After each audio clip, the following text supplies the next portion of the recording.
It's Cup Series practice and qualifying from Las Vegas Motor Speedway as we embark on the round of 8. Group A has already been out for a practice session. Group B now on the racetrack.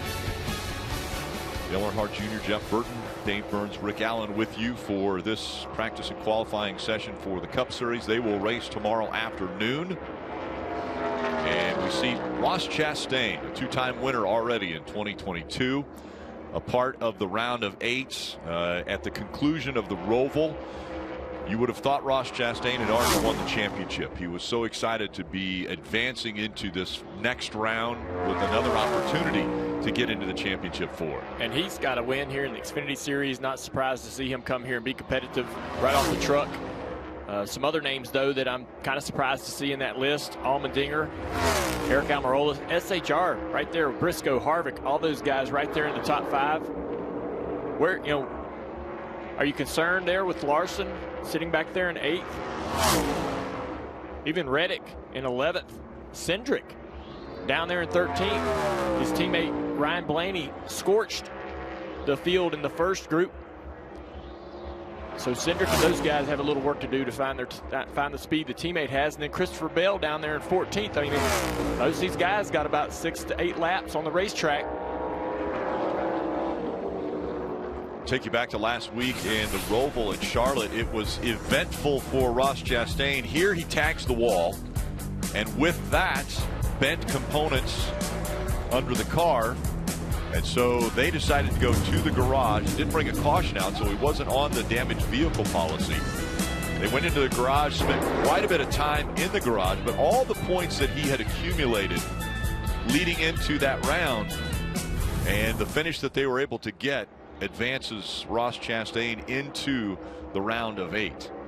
Well, this round, I think he's looking forward to. He's earned, 67 more points on 1.5-mile tracks this year than any other driver. So with 2 1/2 miles in this round, I think this plays to their strength.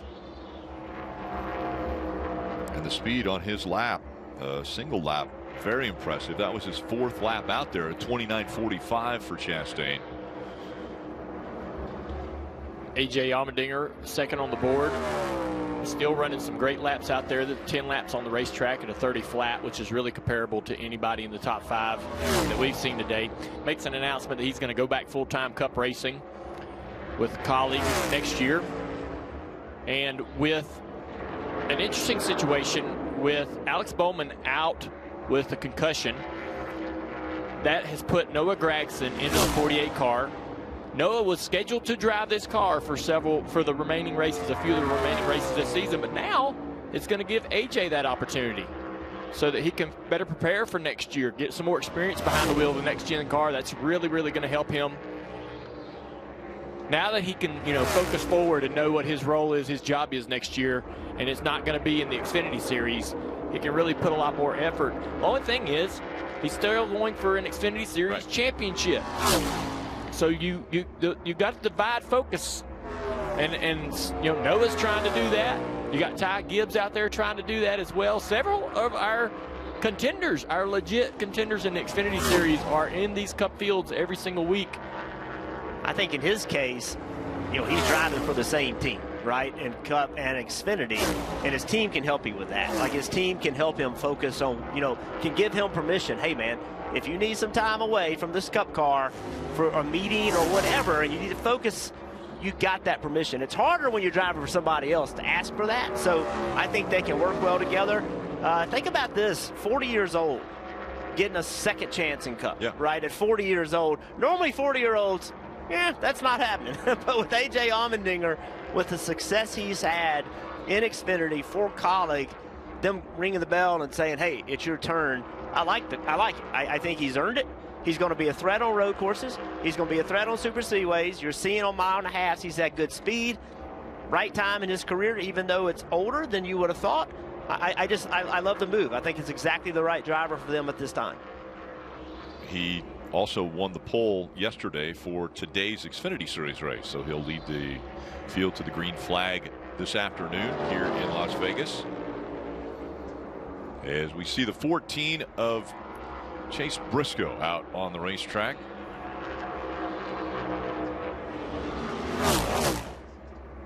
Are we surprised to see Chase Briscoe with the one win that came in Phoenix early in the season? Are we surprised to see him make it into the round of 8? I am. I did not think that they had the pace or the speed to be able to get this far into the playoffs. Stewart-Haas Racing has struggled this year. They would admit that they have not been as quick as they would like to be.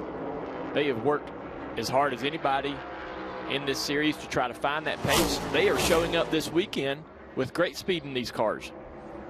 Right out of the gate here, both having several of their drivers up in the top 10 in this little practice. I would be happy about that. If you're Briscoe, it's kind of a why not me kind of deal in terms of mentality. Why not us? And you know who won at Phoenix? Chase Briscoe, yes. Right? So in his mind, the team, I think, feels like we can just get there. Right. We're a championship contender. We really do have a shot at this. That's got to be a scary thing for the rest of the field. So everybody at home, raise your hands if you had Chase Briscoe as a Stewart-Haas driver in the round of 8 before the year started, right? He's the only Stewart-Haas driver. Just raise their hand. But listen, that's a credit to what he and this team have done, is that they've been able to advance, and that's going to make that overall organization better. They have been riding the coattails of Kevin Harvick and Rodney Childers for years, and without a lot of help from other teams and drivers, they need another team to help move that ball and to help push pressure on everybody else. Here's Tyler Reddick.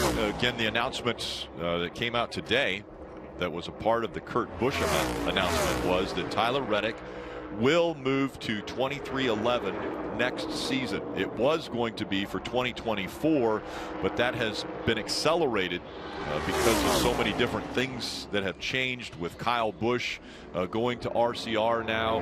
RCR has made the comment, we're going to focus all of our attention on getting Kyle Busch in great equipment and having success right out of the gate with RCR, and then Tyler Reddick in 2311. They want to start that association a year earlier than what was planned.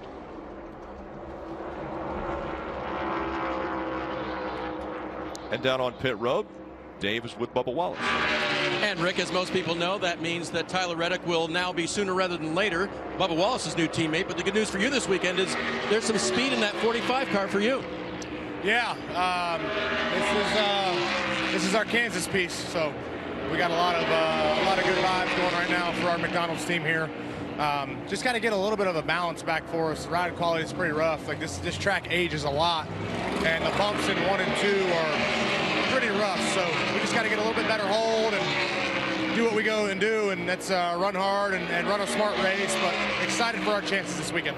And how would you describe your thoughts now with Tyler's announcement? And then also Kurt saying, I still want to be a big part of 2311, giving what I can to this team. Yeah, Kurt has become like a big brother to me, and it's been really cool to have that on the racing side of things, and his guidance, his wisdom. I knew that going into this season, but how much I had no idea on. So to see how that all comes together is really special. I feel for him. But excited for Tyler. He's going to continue to carry the banner. He's been really fast ever since he's climbed in a race car. So it'll be fun to battle it out with him and continue to grow this organization to where we want it to get. But Kurt's going to play a huge instrumental role for years to come. So excited for that too. Bubba, thanks. His qualifying laps are coming up. And guys, it was a big day for Kurt Busch making his announcement earlier that he's stepping away from full-time racing now.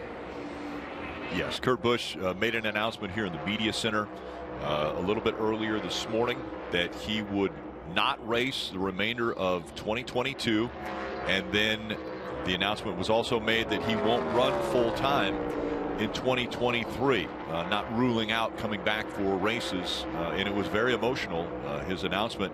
You could tell it was a difficult one for him to make, but in that announcement he also mentioned that he would be still helping out 2311 with Bubba Wallace and Tyler Reddick, the two young drivers with 2311 that are trying to advance their careers, as Kurt right now is trying to find out what is next for him.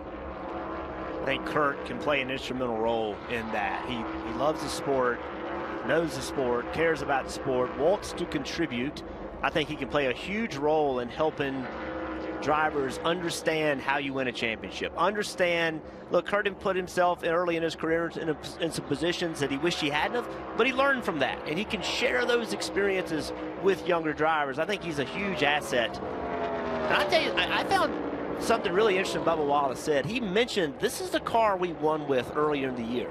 I love this car. Well, wait a minute.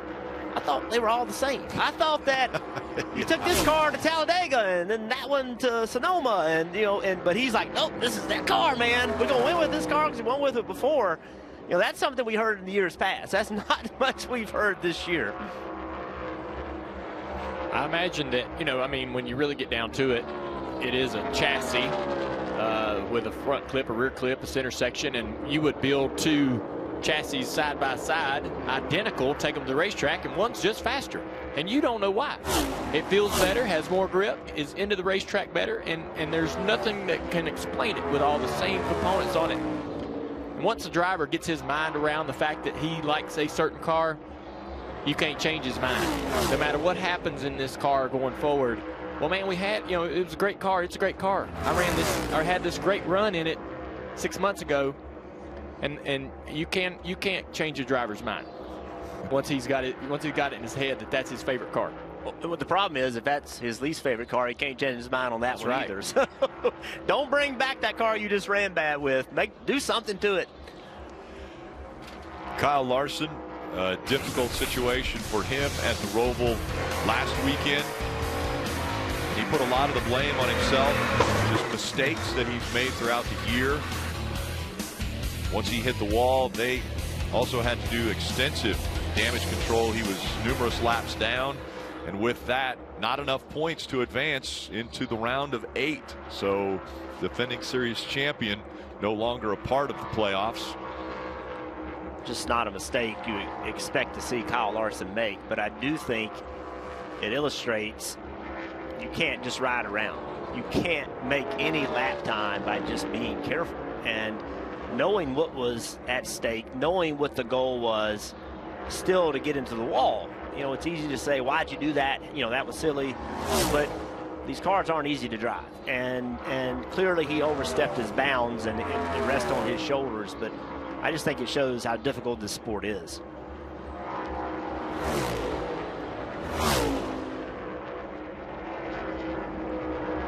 Yes, it's hard for me to watch this race this weekend and constantly have to remind myself that Kyle Larson's not one of the playoff drivers. Because I just have it in my mind that he's one of the best out there and one of the best teams. So going forward, in this round particularly, it will be odd to not be considering him as part of the battle to get to Phoenix. Win and you advance. Christopher Bell decided he would take that to heart, and that's exactly what he did at the Roval so that he could advance into this next round. It was a must-win situation for Christopher Bell a week ago. He was at the bottom of the list as far as playoff drivers, and look how he negotiates through this little incident in turn 1.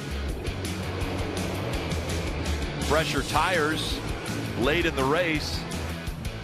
That strategy paid off as Christopher Bell was able to get out front and see the checkered flag, and his championship hopes live another day. Well, he's only 14th fastest in this group. That looks like they unloaded with a struggle. His last few laps, though, are pretty good. They've made some changes to this car, and it's not still where I think it needs to be, but certainly better than the way they unloaded. I agree, and that's what I've been seeing with pretty much everybody in each group of practice. The drivers that we've seen go out there and struggle have been able to come to pit road, make a change, and go out and run the exact comparable lap to anybody in the top 5. So this 20 car out there is running 30 teens at lap 16. That's plenty fast, and they just missed it slightly, ever so slightly, on the travels, maybe the ride quality over the bumps, whatever it may have been, whatever the issue was that didn't allow him to go out there and hit that first lap when the tires are really, really good and have the most grip. if he, he's probably upset about that when he looks at himself on the board and sees himself not in the top 5, but his crew chief and his guys will, show him the numbers and say, hey, man, those last 10 laps we ran, those are really good laps. Those are top 3 laps. That's going to get that driver's confidence going. So now there's 2 drivers with Joe Gibbs Racing that are still a part of the championship 8, and one with Denny Hamlin, one with Christopher Bell. Do the resources focus on these 2 cars, even though you have former champions still with Kyle Busch behind the 18 and Martin Truex Jr. with the 19? They're still trying to win races at the end of the season here, but do more of the focus of the attention go to the 20 and the 11 car? It's about winning championships. We've already seen it with Kyle Busch. They took the pit crew off of his team, put it on another team. Yeah, it's championship winning time, and the resources go to those guys that have a chance to win the championship. It's just how this sport works. If you want those resources available to you, be in the round of 8. And one of the most valuable resources is the crew chief on this 20 car. Adam Stevens has won 2 championships, and he's an extremely valuable asset to Christopher Bell and his opportunity to win this championship. Ross Chastain fastest in the Group B practice. We're going to hear that announcement from Kurt Busch when we return. Tomorrow on NBC, Quartararo in MotoGP has just a 2-point advantage as there's just 2 races remaining. That will be MotoGP Australia at 12:30. 2 o'clock, Cup Series countdown to green, and 2:30. It's the first opportunity for the Cup Series to advance into the Championship 4 with a win. At 6 o'clock, NASCAR America post-race show on Peacock. Countdown to green.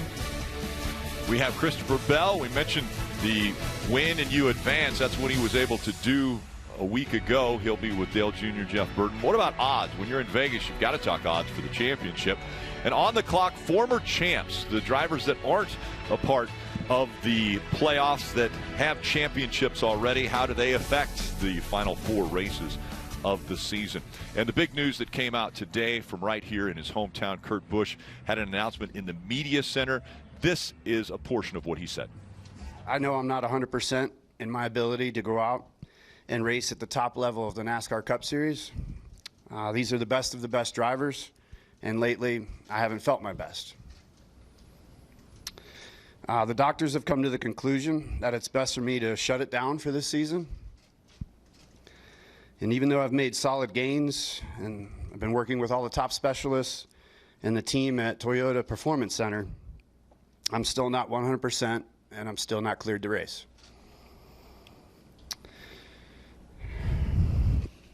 As I continue to focus on my health towards being cleared, I'll be stepping away from full-time NASCAR Cup Series competition in 2023. My long-term health is priority number 1, and I don't feel committing at this point to compete for a championship next year is in my best interest or the best interest of the team. I've thoroughly enjoyed working with 2311. This team of wonderful professionals. I appreciate their support and what they've shown me over the last few months. I will continue to work with this group. I want to share my wisdom and knowledge and everything that I've gained with my unofficial PhD in this garage area. It deserves to stay with 2311. We're building something special here, and I look forward to continue to work with Bubba Wallace off the track, as well as Tyler Reddick, who will join the team next year to drive the number 45 Toyota. And we have to remember, at 44 years old, this is a very difficult announcement that Kurt Busch had to make.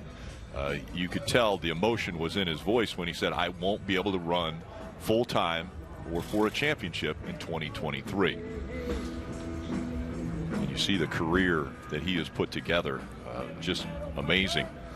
2017 Daytona 500 champion, won the championship back in 2004. 34 Cup Series wins already under his belt. Jeff, you mentioned earlier, he doesn't have to prove anything else. He's put together a Hall of Fame career. Yeah, he doesn't, but he still wants to contribute, and he still wants to be part of something. You can see him down here. I mean, he's looking over the data. He's like talking to the crew chief. Hey, man, hey, Billy, what if you did this? What if you did that? And he'll go back and have that conversation with the driver. And he's just such a valuable guy. I think that the team could take huge advantage of having him part of the team. 2 rounds of qualifying, and the first round starting now.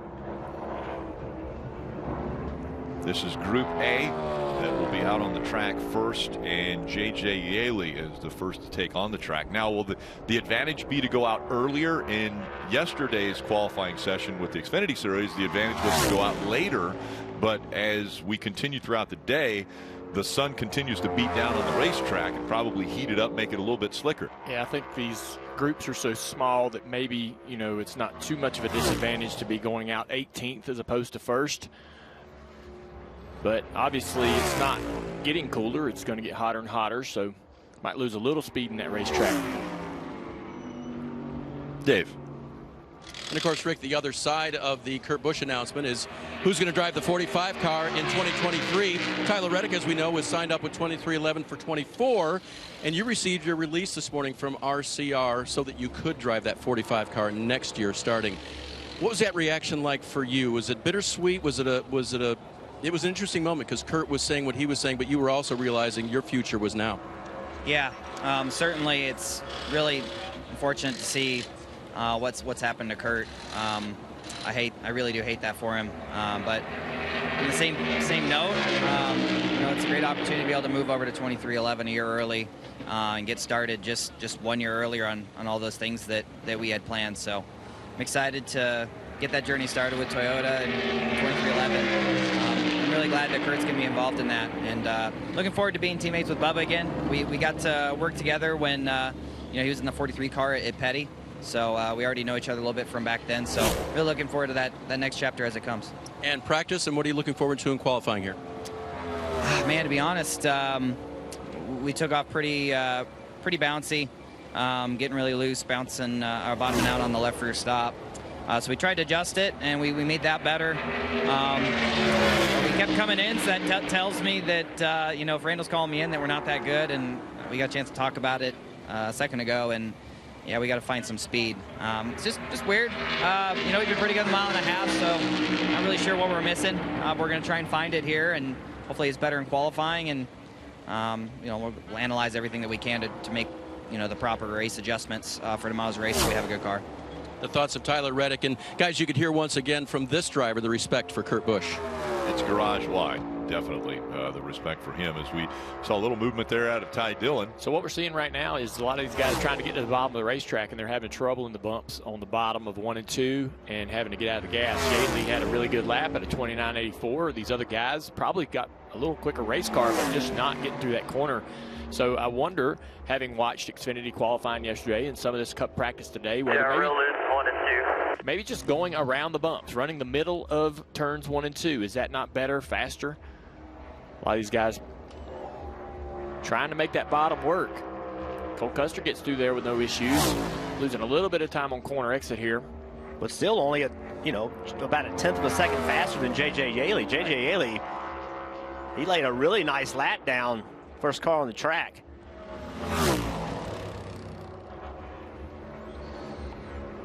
So Cole's going to beat him by a tenth there, but I still wonder if maybe the middle of 1 and 2 is the better option, or the more safer route. You know, to know that you're not going to have any issues, you're going to go around the bumps. Maybe you give up a little bit of time, but you lock in a good lap, good solid lap to be able to move on. I also wonder, yeah, right there. That's where you're talking about him running, is try to get around those bumps. Then now it's up the racetrack, though. I wonder, Yaley went out and ran that 29.87, and typically that 15 car is not a car that would qualify toward the front. I wonder if drivers thought this track's got a ton of speed in it, and they could run a 29.30 or a 40, and they went out and they're pushing their car more than the car's got. So a lot of guys are watching that right there. Stenhouse went to the middle, didn't make it work. So a lot of guys that were considering maybe changing their line in the bottom of 1 and 2 to the middle groove. Maybe they're thinking they're not going to do that. Another way too loose comment. Yeah.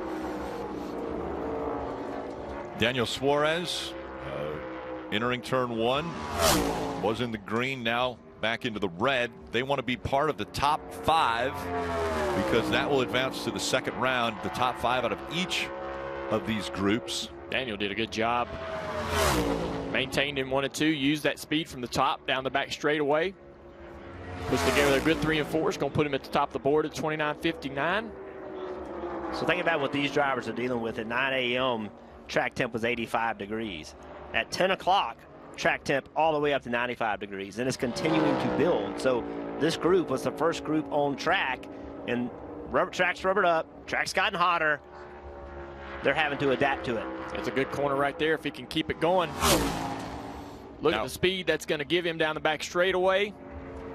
That's what you love about running that top, man. It just continues. When you hit that corner well, it pays off on the next straightaway. We're comparing now to 5th. Again, the top 5 get in. So Ty Dillon's what we're comparing LaJoie's run to. And he now takes over that 5th spot, which he's on the bubble. Suarez ran a 29.64 in practice. Just a half a tenth faster in qualifying. Truex to the bottom here is going to try to get around the bottom of turns 1 and 2. Makes it work. Truex, I feel like I don't want to walk next to this guy. This feels like anything could happen wrong is going to happen to him this year. They're wanting to try to finish this year strong and come back next year and have a typical campaign that we're accustomed to seeing from this 19 team. He was 29th in practice at a 30 flat. So that's a great pickup for them. 29.85 for Martin Truex Jr. puts him inside the top 5. Suarez currently fastest in this group. USA docuseries Race for the Championship is now streaming on Peacock, so you can catch all the great behind-the-scenes action from the world of NASCAR from the very beginning. All new episodes, Thursdays, 10 p.m. Eastern on USA. Qualifying continuing from Las Vegas. This is Group A, and Eric Jones on his way out onto the racetrack. We're comparing now to Ricky Stenhouse Jr., who is currently 5th. The top 5 will advance to the second or final round of qualifying after both groups have gone. There was a small break right there for the commercial. What did that do to the racetrack? Did that help that racetrack? Did it take some speed or pace out of the track? Any kind of break in action tends to affect the surface of the track in some way. Obviously getting warmer and warmer as we go through the day. It's going to slow it down. Eric Jones, 3rd fastest in practice. P2 right there, 66. It's actually slower than what he went in practice, but again, the track temp was much lower when he went out. Yeah, 10 degrees, quite a bit from what you had mentioned, 9 o'clock to 10 o'clock. That 3 car looked a little nervous on corner entry. Back of the car, you can see it moving around through those bumps. Still a nice corner. Still in the green compared to Martin Truex Jr. here, and gaining a little bit through 3 and 4. Off of 4, he's going to knock Truex out of the top 5. I think they're going to be pretty happy with that lap. They unloaded only at a 30 flat, struggled at the start of practice.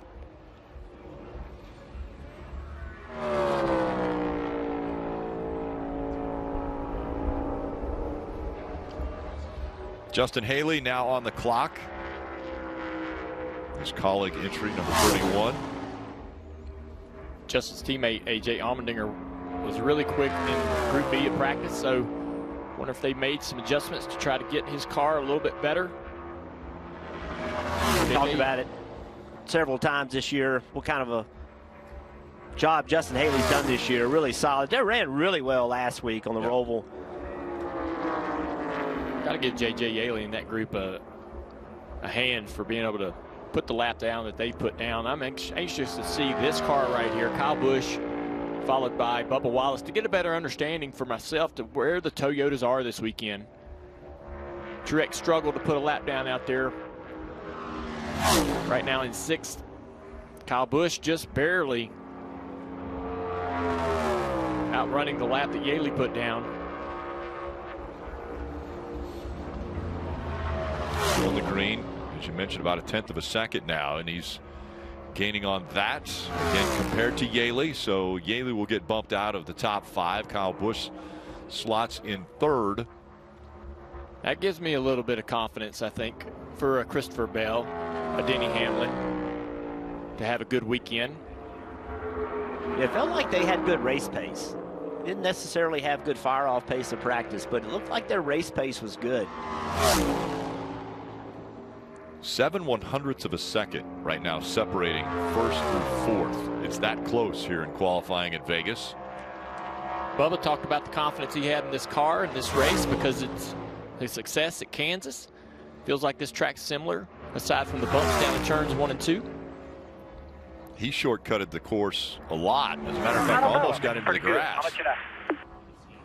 Fastest lap at a 29:58. P1.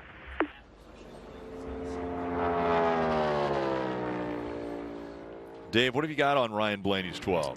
Very quick in practice, Rick, but they had an issue with the right rear tire. He felt a vibration, and then on pit road, as they took the tire off, they realized, yeah, it was definitely coming apart.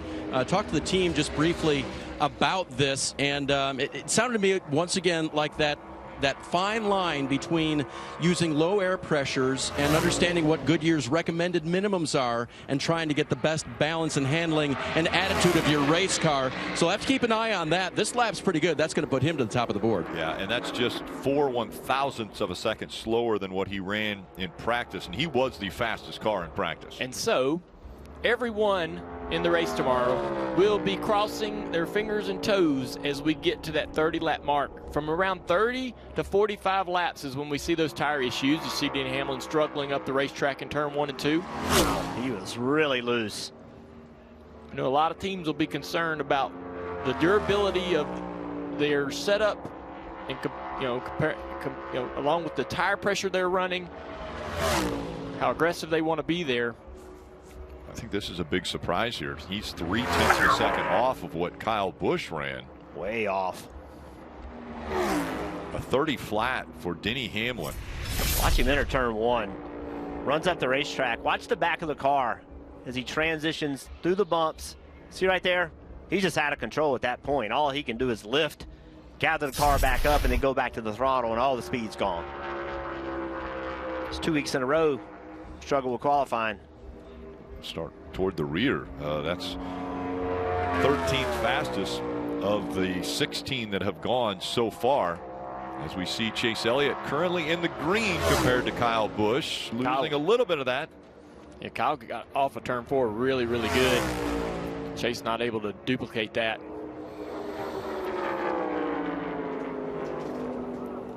And the final Group A qualifier, and Joey Logano now on the track. See Chase Elliott not advancing to that second round of qualifying, just outside. And Joey didn't have a fast lap in practice. They made some changes to their car and were able to go out there and run really, really quick and move up the board. So we wonder if he can go out there and compare or even beat his teammate Blaney. Never all the way out of the gas in 3 and 4. Gotta go a little faster, but he's going to be close to Blaney. Very close. Gonna get your P2 at a 44. 2/100ths of a second separating Blaney and Logano. But Logano comfortably in the top 5. He will advance into the second round of qualifying. Group B qualifying. Group A qualifying is complete, and here are the top 10. Of course, the top 5 will advance to the final round. Chase Elliott, one of the playoff drivers, not going to advance into that next round, as is Denny Hamlin, who was 15th in that first round of qualifying for Group A. Now it's Group B on the racetrack, and as the temperature continues to go up, we'll see if Group B can match what we saw out of Group A as far as speeds. Josh Williams, his 4th Cup start this year, first on a 1.5 miles.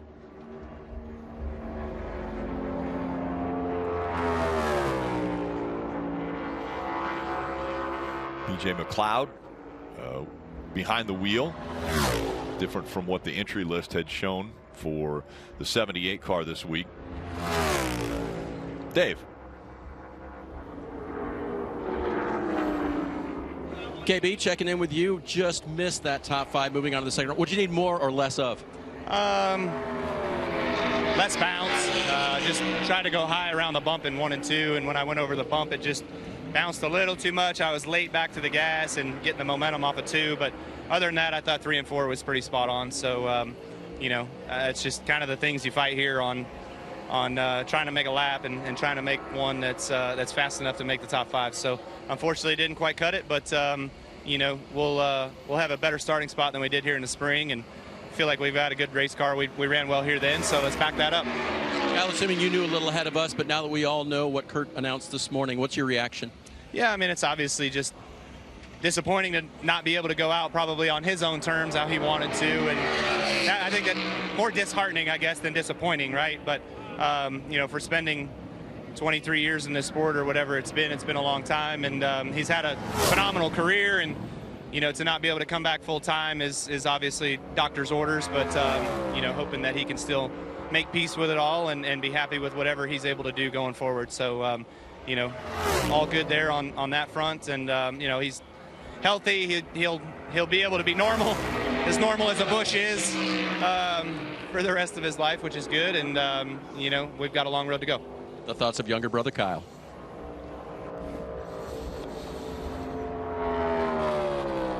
Kyle Busch got into racing after chasing his brother around the bull ring here in Las Vegas, just outside of the big track here. Noah Gragson behind the wheel of the 48, another driver who is out of this car because of concussion-like symptoms. Alex Bowman not able to get back behind the wheel. And Alex Bowman also made a statement this last week that for the next 3 races he was not going to race. So it was an early announcement that the next 3 races he would be out of the car. I think to focus his attention potentially to get back for Phoenix, to be able to get back behind the wheel of the 48. And right away, Harrison Burton, we see that number of 29:40. That answered the question of will there be speed in the track still. Harrison Burton goes out and runs the fastest lap of the day at 29:40. Noah Gragson 29:62. And think about that connection to Penske that the Wood brothers have. Big wiggle right there for McDowell. Sharing some good information to be able to get the speed in that 21 car. McDowell comes to the line there, slots in second, right ahead of Gragson with a 29:60. That would get you in the top 5 in the first group.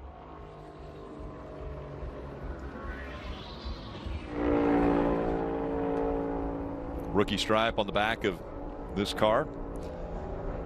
Ty Gibbs behind the wheel. Again, the shuffling of drivers because of Kurt Busch being out of the 45. They put Bubba Wallace into that 45 for the Owners' Championship side.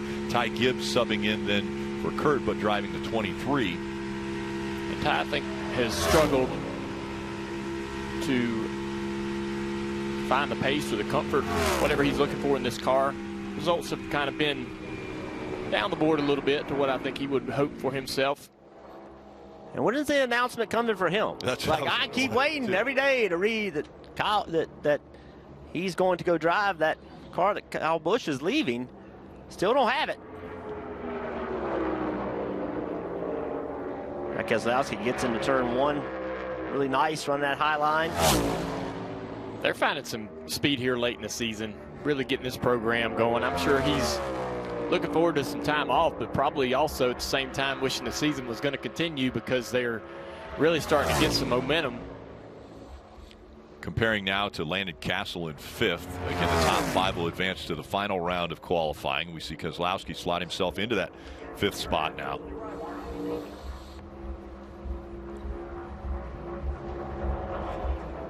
Both Buescher and Keselowski, as you mentioned, having success here late in the season with RFK Racing. Now it's Eric Almirola, and another wobble there for Eric having to catch the race car. Well, I thought we were going to see the time just fly backwards. Eric did a great job of keeping some pace in that car, even though you saw the back of the car really moving around a lot. Eric ended up with a pretty solid run earlier here this year and great speed in practice, but it's going to slot right there in 5th. I expected a little bit more out of that car in qualifying. See what Austin Cindric has now. I think this will be a good comparison to what Harrison Burton has posted there at 29:40. Austin is such a good qualifier. We've seen it all year. He's right on pace to run right what Harrison ran. Maybe a little quicker if he can get through 3 and 4 well. He's definitely doing that. 0.3 of a second. What a pickup coming off of turn 4. Austin Cindric, a huge lap. 29:25 for Austin Cindric. A 1/10.5 faster than Harrison Burton. Countdown to green for Xfinity Series at 3 o'clock on NBC today, then 3:30. It's the first opportunity for the Xfinity Series to lock themselves into that championship 4. That show will also be streaming live on Peacock, and 6 o'clock local news up on the West Coast. And Stanford, Notre Dame, yes, the gridiron for college football at 7:30. As we continue on with qualifying here for the Cup Series, Chris Buescher, we just talked earlier about Brad Keselowski and the successes that this organization has been feeling, and it definitely has shown for Chris Buescher as he got the big win at Texas earlier this year, just a couple races back. Pretty good lap here for Chris. Going to slide him into 3rd position. A whole 10th ahead of McDowell in 4th.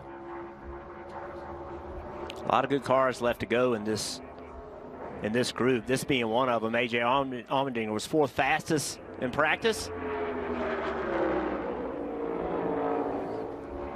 Back of the car, dancing around a little bit. Gave up a little time entering the corner. You'd hope that that would pay off on corner exit, but not able to do that.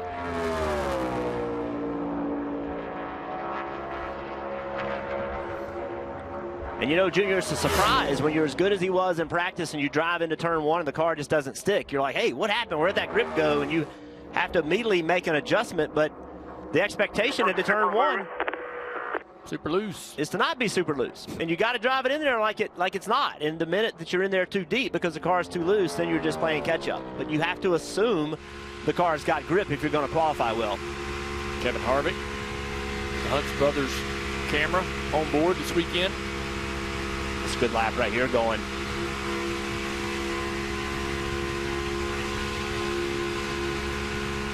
And comparing right now to Noah Gragson in 5th. As the top 5 advance to the 2nd round of qualifying.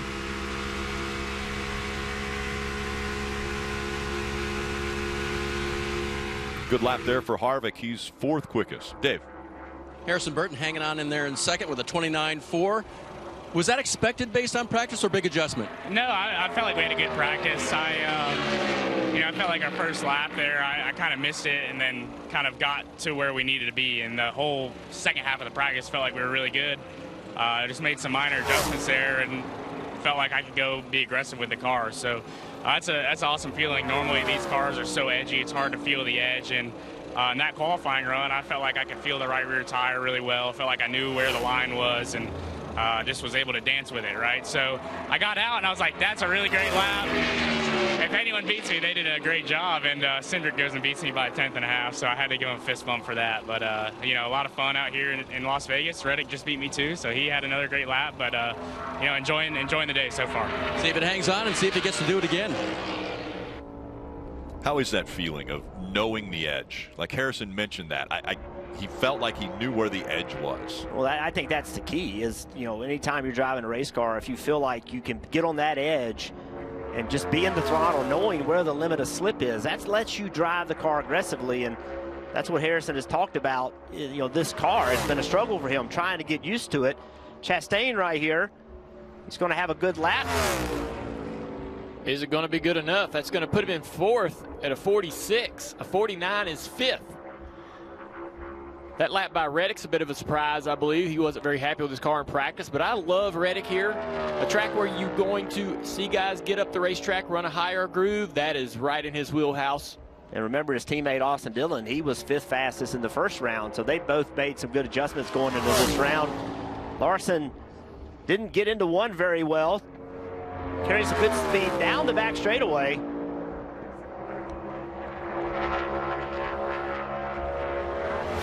Losing time now as he comes off of 4.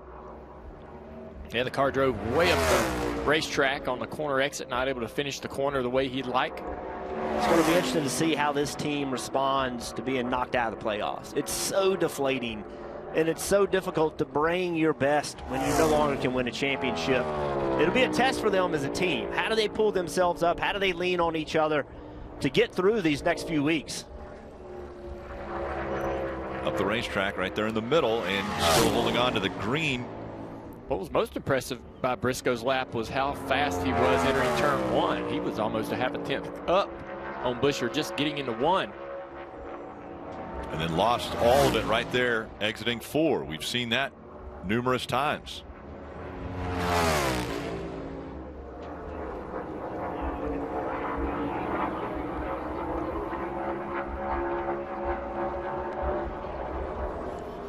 William Byron, he now on the clock, as he also is about half a tenth of a second faster getting into turn number 1. Got a nice lap right here. Was able to carry that speed on corner exit. Look at it, building speed down the back straightaway. He's got a really good lap going right here. I feel like this team is getting better. They had a little bit of a low period in the second half of the regular season, but when the playoffs started, they immediately brought better race cars, immediately had more speed. P3 right there.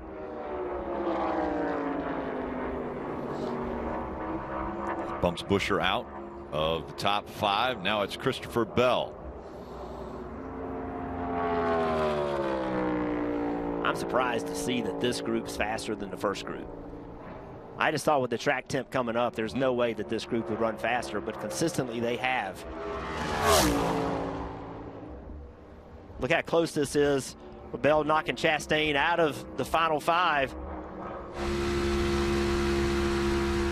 Playoff contenders. And he keeps the speed up. And that will knock Chastain out of the second round. P4, great job. That'll keep Harrison Burton in the top 5, but Cindric is fastest in Group B.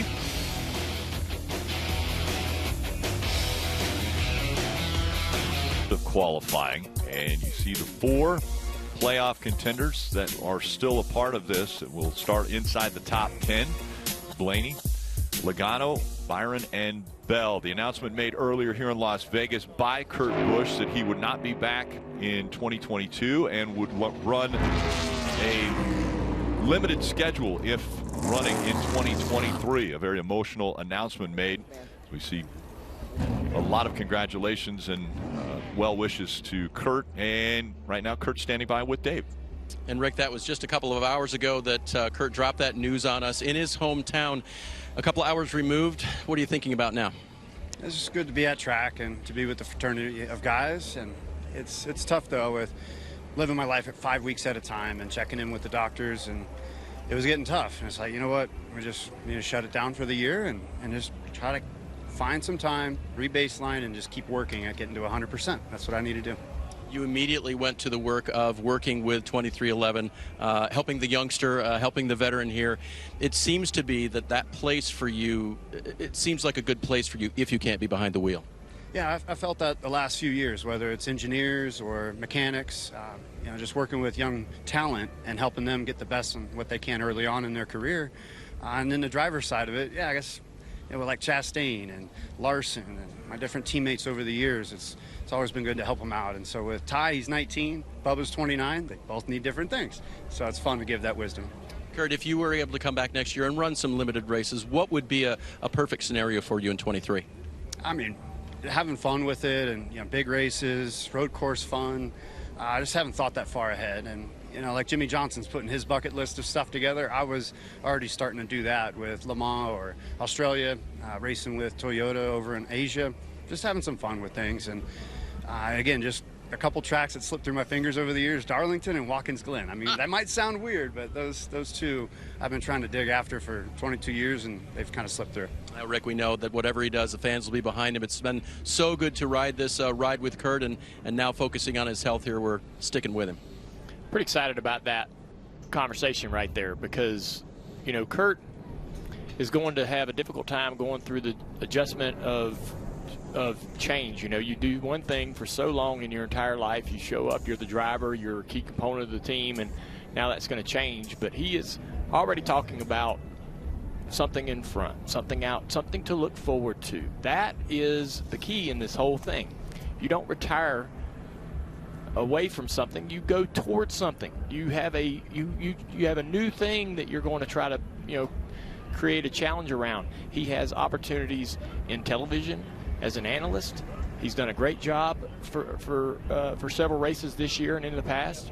He's obviously got, like he said, some bucket list things he'd like to try to do behind the wheel of a race car, so when he can get to 100%, he'll be able to put the focus there and have a lot of fun in way less pressure, right? He'll be in scenarios where he's not in this, the Cup garage is rough. It is pressure all the time, every day. To be able to kind of get out from under that is going to be nice.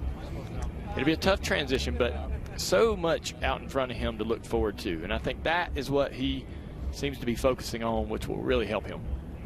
He talked about living 4 weeks, every 4 weeks, you know, going to the doctor and saying, am I ready? Am I ready? And the waking up every day, grading yourself. You know, how am I? What am I? It's exhausting. It's emotionally exhausting. And now although he doesn't have a plan in place, he knows what he's doing for the next 3 months, right? And so then he can start thinking about all those other things and trying to put a plan in place to do it. And moving forward is so important. But first you got to make that first decision so you can move forward. And again, the announcement made today, he will not run full-time in 2023. So putting together a bucket list. Round 2 of qualifying is coming up from here in Vegas. The points reset after the Roval, and the round of 8 kicks off here in Las Vegas. You see the point standings. Everyone that advanced went to 4,000 points, and then the playoff points added to that. So Chase Elliott, 46 playoff points, puts him in a commanding position to just put together 3 good races to advance into that championship 4. But of course, a win and you advance mentality is still a part of the playoffs. As the first car for the second round of qualifying rolling off now, with Austin Dillon taking on the 1.5 miles here.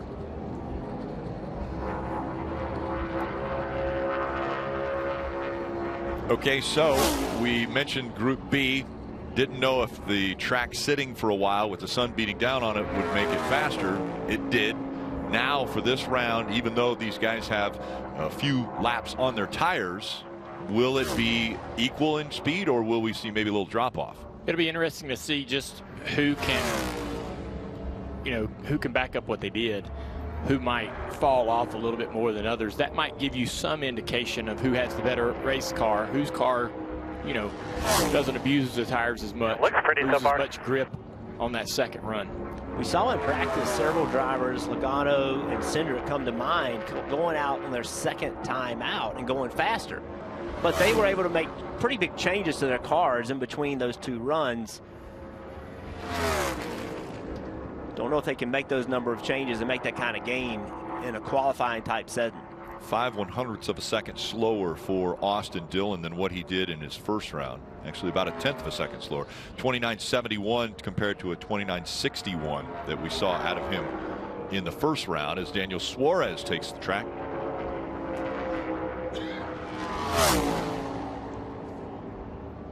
Daniel, though, is not losing that tip. If anything, he's trending to run a little bit similar or faster than his 29.59 from round 1. Look at this. Great lap for Suarez at a 29.46, so he picks it up. So close.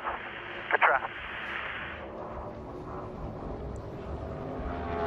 Now, when he said so close, good try, was that trying to stay wide open? I suppose. Either that or they had a target lap time they wanted to run. The 45 again. Struggling through the turn. As much as he's moving around, I would expect to see him much slower than Suarez. 1/10 of a second off getting into turn 3, but Bubba did a nice job of managing that.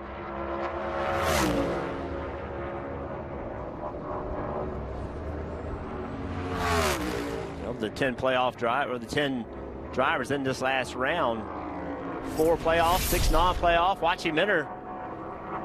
Watch it through the, see right there, it's already loose. And then he gets through the bumps. Makes it even that much looser.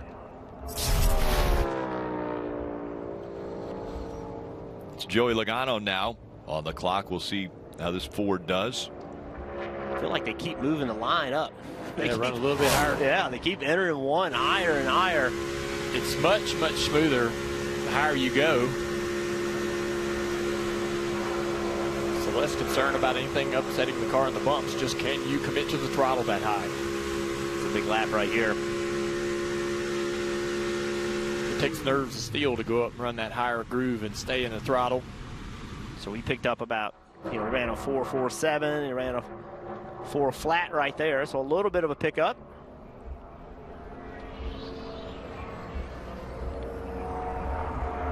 So we'll see what Blaney has now for his next lap. Trending in the green, also running that higher line through 1 and 2. Takes full commitment. Dancing on that edge. If you get a foot higher in turn 1, you're going to be in trouble. Comparing to teammate Logano, Blaney will look to improve. And Blaney goes 29.35. All right, that's P1 of this group. Joey was P1 at a 40. So the first 5 go. And Blaney is fastest of that 5. We have a little bit of break in the action. What does that do to the racetrack? Is that preferred?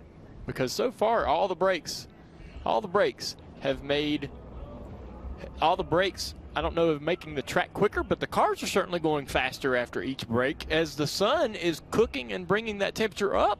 Yeah. It's the strangest phenomenon. You would never guess that the track would get quicker or the cars would be able to get quicker. Dave, ask Suarez about this track, how it's changing. All right, Junior, we will ask him. This track seems to be changing, going quicker with the heat. Did you feel that? I did feel that a little bit.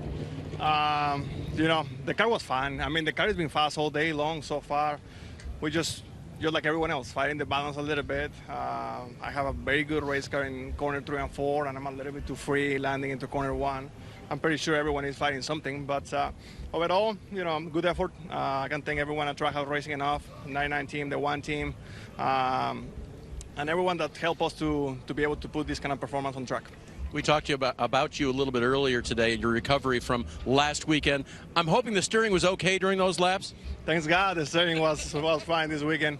Yeah, last week it was heartbreaking. You know, we went from being very relaxed, run 85% the rest of the race to the toughest race of my life, really. And I'm not exaggerating when I'm saying that it was tough. It took me a few days to recover, but that's part of racing. I have an amazing team, and we're going to continue to fight the next 4 weeks. You've obviously got a very fast car here this weekend at Vegas, guys. That gutsy performance was something that I was so, I don't know, I wasn't glad to see it, but gosh, man, I was glad to witness it. Yeah. And I told him so after the race. I was like, man, that was wild to watch. Him try to fight through that, and not only the physical part, but the mental part. Not quitting, not giving up. Gosh, you know, he's telling him, I can't finish this race like this. You've got to work on it. You can hear the desperation. Moments like that in sports are really compelling. And for me, knowing what it might have been like inside the car for him and how difficult that was to do physically and mentally was really impressive. And he built even more status with his team. Travis Mack, crew chief. Like, if I got a guy that's going to go fight like that in those conditions, I'm going to go fight for him too. And in those moments, he didn't make their next round of the playoffs, but they can still take a lot from that race. They can still come out of there a stronger team, having more confidence in each other. Here's Harrison Burton, and we saw his lap earlier that he put up with a 29.40. Talked about being able to be right on the edge. Running in the red right now. Right out to the wall off turn 2. Every inch of the racetrack.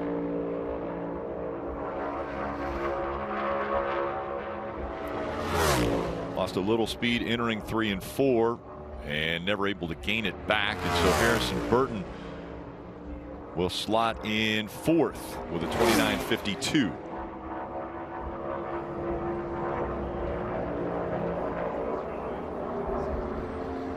Christopher Bell, last week's winner.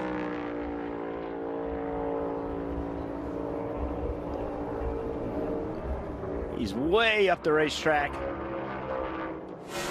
I think that's the furthest we've seen anybody.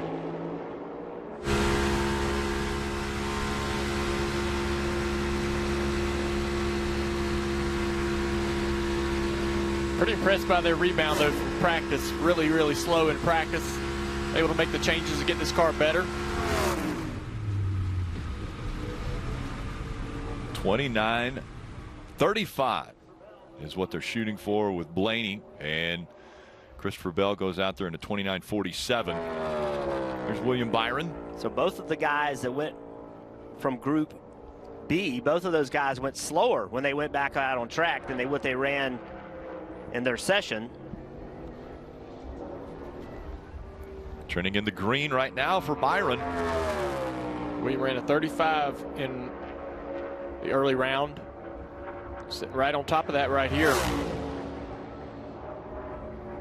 Gaining a little bit off of 4.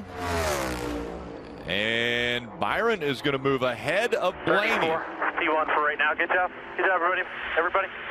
2 cars to go. Reddick and Cindric.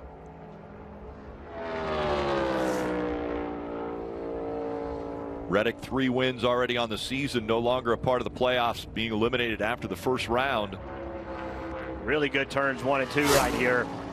Much better on his entry to middle there. Did look like it was a little free, maybe getting to the middle. So that's the spotter talking. He's not. Tyler Reddick can't hear that conversation. That's a conversation from the spotter to the team. Look at this lap. Oh, he loses a lot coming off of turn 4. But still fast enough to go to the top of the chart. 29.25. Now it's Cindric's turn. Oh, we talk about Cindric, how good of a qualifier he is. Ran the fastest of everybody in the first round of qualifying. Let's see what he's got here.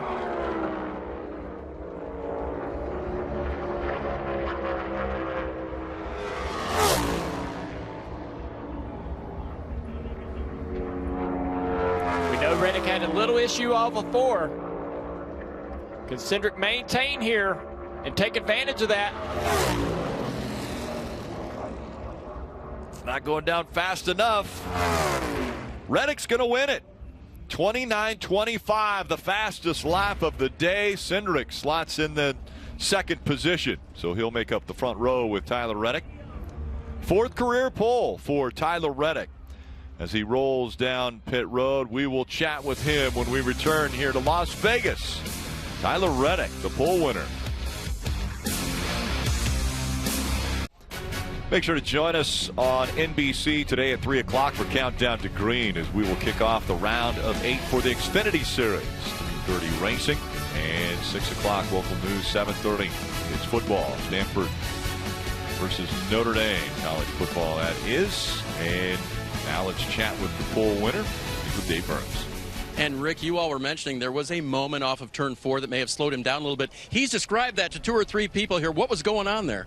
Well, it didn't slow me down. I was either going to hit the wall or I wasn't, and it was going to be a really good lap. But that wasn't my intention to be that close, but I knew I was going to have to get the 3 and 4 really good, and that wall off of 4 came a lot closer and a lot sooner than I initially anticipated. But man, what a turnaround for our group this morning. Just everybody in this Alshka Chevrolet worked really, really hard, this whole A team. We weren't really fired off in practice where we wanted to be. We were a bit off, and we really went to work and found some life. 2nd run, tried a couple more things on the 3rd run that didn't really pan out, and just again made some really fantastic adjustments going into qualifying. Got the car a lot closer, but still a little sketchy through 1 and 2. But it car had a lot of speed, and we learned a lot. And we're going to be able to make some pretty good adjustments going into tomorrow's race. I was wondering about that. What does that tell you then about getting the checkered flag and the trophy tomorrow? Well, it's a long race, that's for sure. And, you know, it's nice to have that track position. We've been really fast in these 1.5 miles, and this was one of the first, you know, practices where we really didn't show that. So it was really nice to turn it around like we did. So we'll have a great stall for tomorrow. but we got a lot to digest here. I think it's still morning out here, but we got a lot of things to look at, and you know, I don't think we need to go anything crazy, but we'll continue to make some small adjustments as we prepare for the race, where I think it'll be a little bit warmer. Tyler, safe to say now, anything good that happens with you and the 8 team, nice things to have happen as you end your time with them? Yeah, man, we work really, really hard as a group. We've come a long way, and in the 3 years, I've learned a lot on the Cup side as a driver, but it's been really great to do it with a lot of the same people over the years. You know, we fight together as a group, and you know, unfortunately, we can't always bring our families. I get to bring Alexa and Bo quite a bit. They're away from their families, and it's tough to be away from family. But we sure make the most of the time we have together. We enjoy working together. We have fun, and we enjoy the time that we spend at the racetrack. I think that's the biggest thing. We get to do what we love. We get to have a lot of fun and enjoy being together as a group as we do it too. Rick, big day for Tyler Reddick. Try to make it a big weekend tomorrow. I was shocked when he said 3 years. It threw me a little bit. Like, he's been in the Cup Series for 3 years already. Richard Childress Racing. Well, You're getting old, Rick. Yeah, he has the fastest lap in qualifying today. He will make up row 1 with Austin Cindric. You know, today's pole was 0.3 of a second faster than the pole was here earlier in the year, and you see the evolution of this car. The drivers, the engineers, the crew chiefs, they're all seeing how they can find a little bit more speed. As we look back through Bubba Wallace, he will start in row 5 with Austin Dillon. Ross Chastain back there in row 6. See a couple other playoff drivers, and Chase Briscoe back here in row 8. Chase Elliott starting P20. That's a bit concerning, trying to get stage points early, but he's got that healthy lead. Eric Jones really fast in practice, not able to back that up. Eric Almirola also quick in practice, ran good here in the spring. We got to go all the way back here to find Denny Hamlin, and he is back in row 16. You see J.J. Yaley ahead of Denny Hamlin. A great qualifying effort for that organization. Yeah, Denny Hamlin has a lot of work to do. It's not the start they wanted. DJ McLeod. Cody Ware, good to see him back after missing last week. Dave. Hanging out with Austin Cindric and the fans, and oh so close. Austin, what was it lacking there? I think I shouldn't have told Tyler to give me a lap I had to go beat. I think you can never count him out, especially on a day like this when so much on throttle time and high commitment. He's the guy. But I had a lot of fun.